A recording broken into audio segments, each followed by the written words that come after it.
বাংলার হিমঘরে এখনো মজুত রয়েছে ২ লক্ষ টনেরও বেশি আলু। বর্ডার সব দিকেই বন্ধ রয়েছে।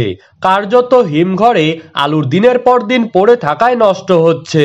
ব্যবসায়ীরা বলছেন, আলু বোঝাই ট্রাক বর্ডার পার করানোর জন্য মোটা অঙ্কের কাটমানি দাবি করা হচ্ছে। নিজেদের চাষের আলু ব্যবসায়ীদের কাছে বিক্রি করার পর ভিন রাজ্যে তা বেচতে না পারায় চিন্তার ভাঁজ কিন্তু ক্রমশই গাঢ় হচ্ছে আলু চাষিদের মধ্যে। যেসব আলু এখনো আটকে আছে তা বাংলার বাজারে কখনোই বিক্রি হয় না। ক্যাট জাতীয় আলু সেসব কিন্তু উড়িষ্যা, বিহার, ঝাড়খণ্ড, আসাম এসব প্রতিবেশী রাজ্যে পাঠানোর জন্য রাখা হয়ে থাকে। যেসব সংরক্ষণকারীদের আলু এখনো পর্যন্ত মজুত রয়েছে তাদের পুঁজি হারিয়ে যাওয়ার মতো অবস্থায় তৈরি হয়েছে। কারণ সেই আলুগুলি আদৌ বর্ডার পার করতে পারবে কিনা তার ঠিক ঠিকানা নেই বললেই চলে। বর্ডার কবে খুলবে এই নিয়ে সরকার কোনো পদক্ষেপই নিচ্ছে না। সরকার কেন সাধারণ ব্যবসায়ীদের করুণ অবস্থার কথা ভেবে দেখছে না, এসব ভেবেই কিন্তু দিন গুজরান করতে হচ্ছে সকল আলু চাষিদেরকে। আজ বাঁকদহে পোকরাজ আলুর দাম কিন্তু অনেকটাই কমে গিয়েছে এবং নতুন আলুর বস্তাপ্রতি দাম আজ দেখা যাচ্ছে ৫১৫ থেকে ৫৩৫ টাকায়।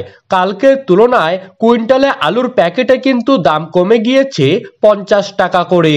আর বাঁকদহে পয়েন্ট লোড হিসেবে আলুর দাম আজকের দিনে চলছে ৫৭৫ টাকা।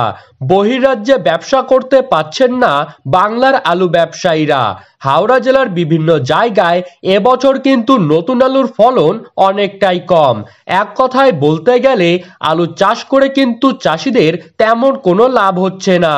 চাষিদের দাবি, এই সময় যদি বর্ডারগুলি খোলা থাকতো তাহলে কিন্তু নতুন আলুর প্যাকেট প্রতি দাম ১৫০০ থেকে ১৬ টাকা আরামসে বিক্রি হতো। বাঁকদহের ৩টি হিমঘরে এখনো পর্যন্ত কিন্তু ২০ থেকে ২২ হাজার প্যাকেট আলু মজুত রয়েছে। প্রত্যেকটি হিমঘরেই মেশিন বন্ধ করে কিন্তু আলুর প্যাকেটগুলিকে শেডে বের করে দিয়েছে। এই আলুগুলির মধ্যে প্রত্যেকটি আলুই কিন্তু জ্যোতি এবং K22 আলু। বাংলার বাজারে একবার যখন নতুন আলু উঠে যায় তখনই কিন্তু পুরনো আলুর খরিদ্দার একদমই পাওয়া যায় না। বর্তমানে পুরনো আলুর দাম কমে গিয়ে ৫০০ টাকা প্যাকেট প্রতি বিক্রি হচ্ছে। জ্যোতি, K22 মতো কমা কোয়ালিটির আলুই বর্তমানে আটকে আছে বাংলার বাজারে। তাই এই আলুর ভবিষ্যৎ কি আছে, আলু শেষ পর্যন্ত বেচা যাবে কিনা সেই চিন্তায় কিন্তু ঘুম উড়ে গিয়েছে ব্যবসায়ীদের। তো দর্শক বন্ধুরা, এই ছিল আজকের আলু সম্পর্কিত সর্বশেষ আপডেট। আপনাদের ভিডিওটি কেমন লাগলো তা কিন্তু কমেন্ট বক্সে লিখে জানাবেন। আর ভিডিওটি ভালো লাগলে অবশ্যই আমাদের চ্যানেলটিকে সাবস্ক্রাইব করে পাশে থাকা বেল আইকনটিকে প্রেস করে রাখবেন। ধন্যবাদ।